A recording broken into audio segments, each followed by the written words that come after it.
there are 3 sitting at the same place, then the 4th, and then the 5th one there. That will exhaust this area, and we go that way. I will recognize you. Thank you. Ndikuganiza kuti takhala mu nyumba muno Amalawi akudikira kuti amo komanso zoona pakutapa zonse ulibe stolo imene amagulisa bata ndi mtendere.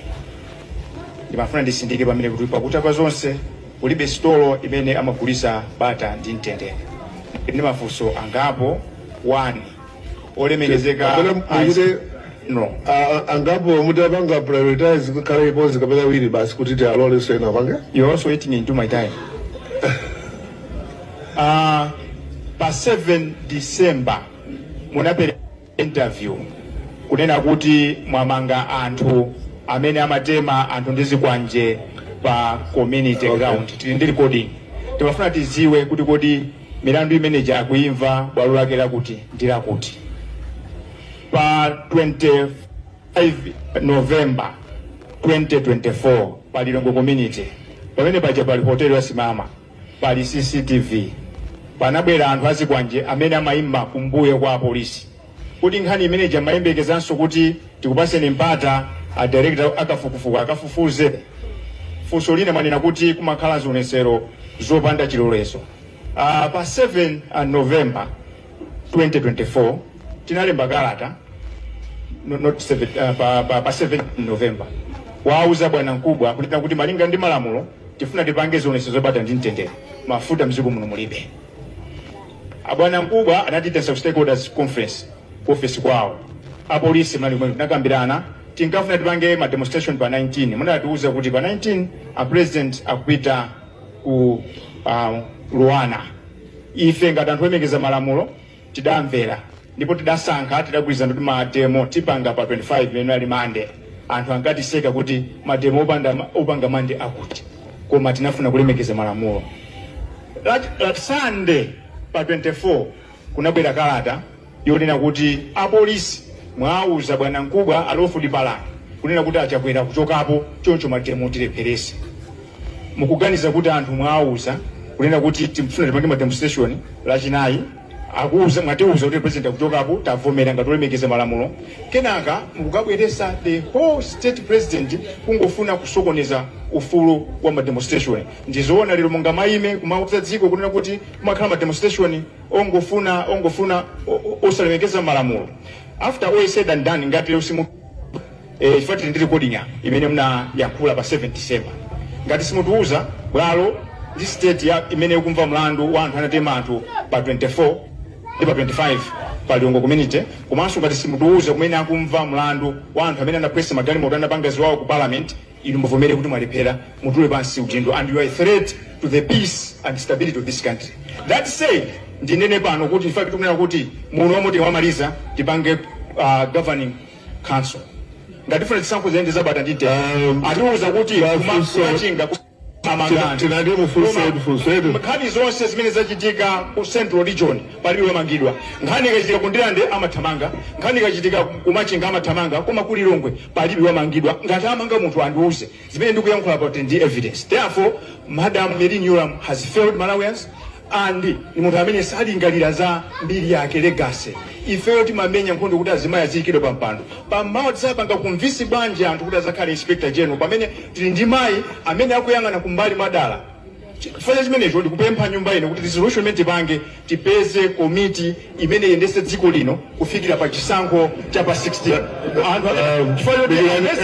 point of order president Yachitisidwa Ntchito ndapereka mboni hapa session amene amakuchitika pa 4 a president akumatengedwa kumalowetsedwa muzinthu sakwene kuti azilowa benem. Chifukwa chimenecho kuti tikhulupirire chisankho chichitika leba titendere muno tikhazikise komiti imene tendere kufika pa 16 September.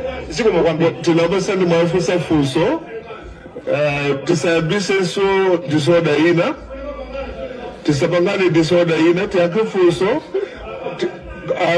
fume yansonkhano uno the dialogue respectfully ndeti lemekezane kuti tiyankhulane tigawirane nzeru kuti tipiziko la thupi la sogolo ndeti yankhule ndithu mumanga dziko Thank you very much, moderator.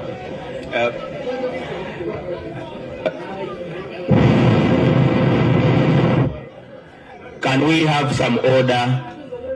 Can we have some order?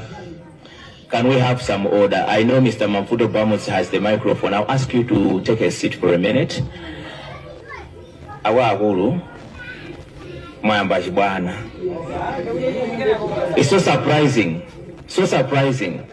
Kudi antu agulu, mufuna muzibanga zashi bwana.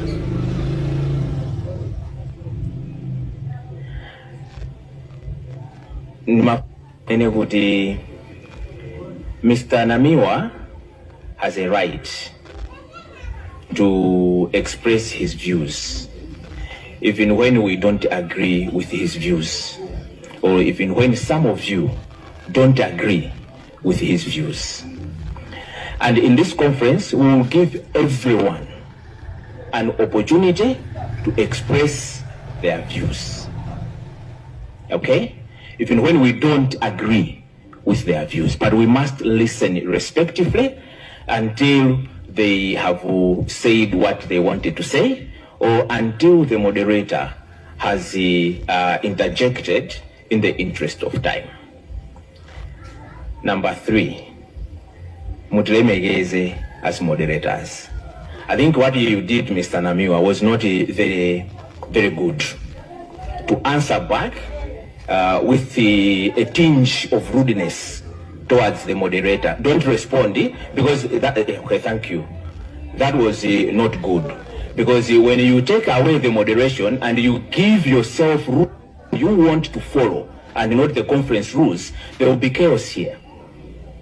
So let's follow the rules, respect the moderators. I have told you, and I want to say it again, as moderators, our role is not to gag. Our role is to facilitate you with a fair opportunity to express your views.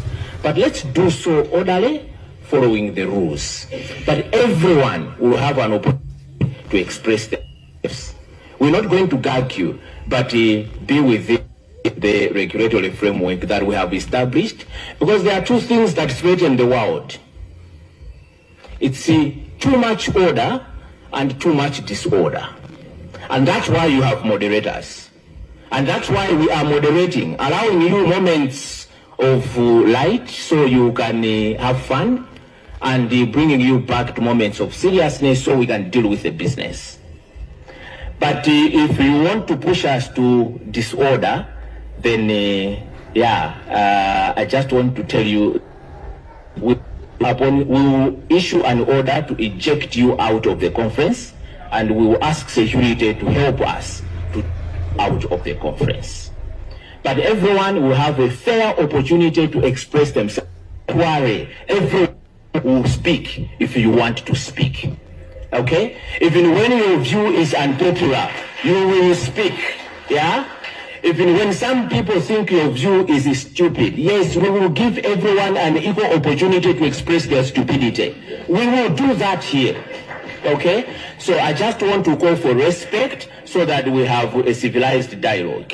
Okay, my brother Karim Osman is moderating this session and we must follow his instructions. Mr. Mavuto has the microphone. You can get back to the floor. Thank you.